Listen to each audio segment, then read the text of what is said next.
আসছে কোরবানির ঈদ। আর এই কোরবানি ঈদে কম বেশি সবার বাড়িতেই এই বুড়িটা থাকে। বুড়ি বা বট যে নামেই ডাকেন না কেন, এই জিনিসটা সবার বাড়িতেই থাকে। আজকে আমি যে পদ্ধতিতে এই বুড়িটা রান্না করেছি, এই পদ্ধতিতে রান্না করে বাড়ির সবাইকে খাইয়ে দেখবেন। একবার খাওয়াবেন, তারা বারবারই এভাবে রান্না করা খেতে চাইবে। আমি এভাবে রান্না করলে আমার বাড়ির সবাই খুব পছন্দ করে। তো চলেন আমি কিভাবে রান্না করেছি সেটা আপনাদের সঙ্গে আজকে শেয়ার করি। আসসালামু আলাইকুম রহমতুল্লাহি বারাকাতু। Welcome to my channel Mrs Noor blog and cooking. আমি মোনালিসা আহমেদ আবার নতুন একটা ভিডিও নিয়ে হাজির হয়েছি। সবাই কেমন আছেন? আশা করি আল্লাহর রহমতে অনেক ভালো আছেন। আল্লাহর রহমতে অনেক ভালো আছি, আলহামদুলিল্লাহ। তো প্রথমেই আমি চুলাতে একটু হাফ কাপ পরিমাণ সয়াবিন তেল একটু গরম করে নিয়েছি, আর দিয়ে দিয়েছি হাফ কাপ পরিমাণ পেঁয়াজ কুচি। এই পেঁয়াজটা আমার ফ্রোজেন করা ছিল। পেঁয়াজটা ফ্রোজেন করা থাকলে মনে হবে যে না পানি পানি পানি হয়ে গেছে। আসলে এটা যখন চুলাতে বা তেলের মধ্যে দেওয়া হয়, এটা যেমন পেঁয়াজ তেমনই থাকে। দেখেন আমি তুলে দেখাচ্ছি। এটা এখন আমি ব্রেস্তা করব না, এটা আমি হালকা একটু ভেজে নিব, নরম হয়ে আসা পর্যন্ত, পেঁয়াজের কালার চেঞ্জ হয়ে আসা পর্যন্ত একটু ভেজে নিব।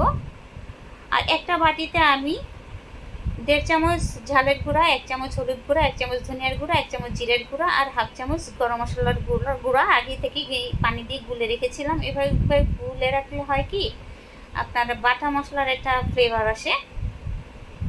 একটু নেড়েচেড়ে মিশিয়ে দিয়ে আমি ওই যে বাটিটায় মশলা গুলে রেখেছিলাম ওটা ধুয়ে একটু সামান্য পানি দিয়ে দিলাম, দিয়ে একটু নেড়েচেড়ে মিশিয়ে নিব। এবার আমি বাটা মশলাগুলো অ্যাড করে দেব। এখানে দিলাম স্বাদ মতো লবণ। এখন দিয়ে দিব রসুন বাটা, দিব এখানে 1.5 চামচের মতো। পেঁয়াজ বাটা দিচ্ছি 2 চামচ। আর আদা বাটা দিচ্ছি হচ্ছে ভরে ভরে 1 চামচ।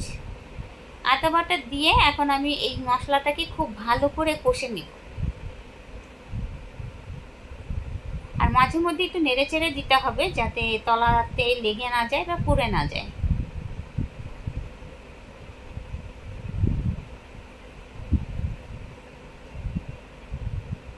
আমার মশলাটা কষানো হয়ে গেছে। আমি প্রায় 2 থেকে 3 মিনিট আমি মশলাটা কষে নিয়েছি। এবার আমি এটার মধ্যে দিব নারকেলের দুধ।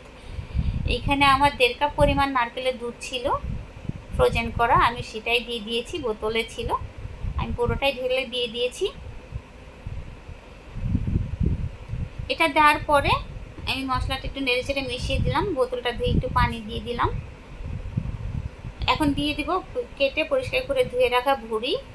এই ভুঁড়িটা হচ্ছে আমি পরিষ্কার করে তারপরে একটু হলুদ দিয়ে একটু সিদ্ধ করে আবার একটু পরিষ্কার করে নিয়েছিলাম। হলুদ দিয়ে পরিষ্কার করলে হয় কি, ভুঁড়ির যে এক্সট্রা একটা ময়লা ওইটা ফুটে ওঠার পরে ওইটা ফ্যানের সঙ্গে বের হয়ে যায়, সেজন্য একটু হলুদ দিয়ে ফুটিয়ে নেওয়া ভালো। তো আমি ভুঁড়িটা দেওয়ার পরে নেড়ে চেড়ে মিশিয়ে দিয়ে ঢাকনা দিয়ে ঢেকে রান্না করেছিলাম 3 থেকে 4 মিনিট। 3 থেকে 4 মিনিট পর আমি আবার একটু ঢাকনাটা তুলে আমি একটু নেড়ে চেড়ে দিচ্ছি। আমি এই পানিটা দিয়ে মূলত কষে নিব। আর এই কষানোটা আমি মিডিয়াম টু লোয়ের মাঝামাঝি রেখে কষাবো, যাতে করে ভুঁড়িটা সিদ্ধ হয়ে যায়। আর মাঝে মধ্যে আমি নেড়ে চেড়ে দিয়েছিলাম। আমার কষানো হয়ে গেছে। এই পর্যায়ে এখন আমি দিয়ে দেব শুকনো মানে আস্ত গরম মশলা। এখানে আমি একটা তেজপাতা দিয়েছি, 3 টুকরা দারুচিনি, 5-6টা এলাচ আর দিয়েছি 4-5টা লং দিয়ে আমি এখন এটাকে কষে উল্টে পাল্টে মিশিয়ে দিয়ে এর মধ্যে দিয়ে দেবো একটা আলু। আমি ছোট ছোট কিউব করে কেটে রেখেছিলাম। ভুঁড়ির সঙ্গে আলু খেতে আমার ভীষণ ভালো লাগে, সেজন্য আমি আলুটা ব্যবহার করেছি। আপনারা যদি খেতে না চান তাহলে এটা অ্যাভয়েড করতে পারেন। আলুটা দিয়ে আমি মিশিয়ে মিনিট খানিক কষে নিব।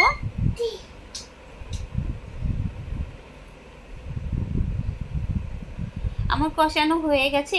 এই পর্যায়ে এসে আমি দিয়ে দিব ঝোলের জন্য পানিটা আমি ফুটন্ত গরম পানি ব্যবহার করেছি। এবার আমি সব মশলা একত্রে মিশিয়ে দিয়ে খুব ভালো করে আমি ঢাকনা দিয়ে ঢেকে চুলার আঁচটা মিডিয়াম টু লোয়ের মাঝামাঝি রেখে রান্না করে নিব। আমি এইভাবে রান্না করেছি লো আছে প্রায় 15 থেকে 20 মিনিট। দেখেন এরই মাঝে আলু ভুঁড়ি সবগুলো খুব ভালো করে সিদ্ধ হয়ে গেছে। এখন আর আমি ঢাকনা এই পর্যায়ে এসে আপনারা চেক করে দেখবেন লবণটা ঠিক আছে কিনা। আর এখন আমি ঢাকনাটা দিয়ে ঢাকবো না, আমি এভাবেই ঝোলের পানিটা শুকিয়ে নিব, একটু ভাজা ভাজা করে নিব।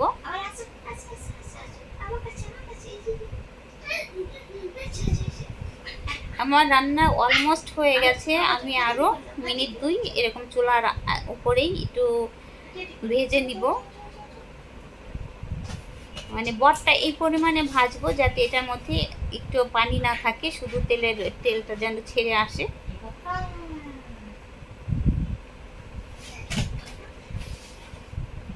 আমি এখন এটার মধ্যে থেকে তেজপাতা দুটো তুলে ফেলে দিব।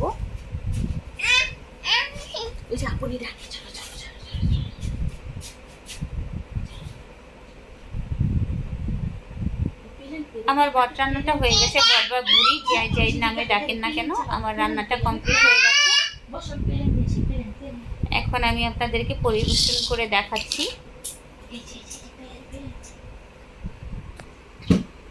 ফাইনালি আমার রান্না শেষ, আমি তুলে নিয়েছি। কেমন হয়েছে সবাই জানাবেন। এইভাবে বাড়িতে একবার হলেও রান্না করার চেষ্টা করবেন। এটা খিচুড়ি, ভাত, সাদা ভাত, রুটি, পরোটার সঙ্গে দারুণ লাগে খেতে। সবাই ভালো থাকবেন, আমাদের জন্য দোয়া করবেন। আসসালামু আলাইকুম ওয়া রাহমাতুল্লাহি ওয়া বারাকাতুহু।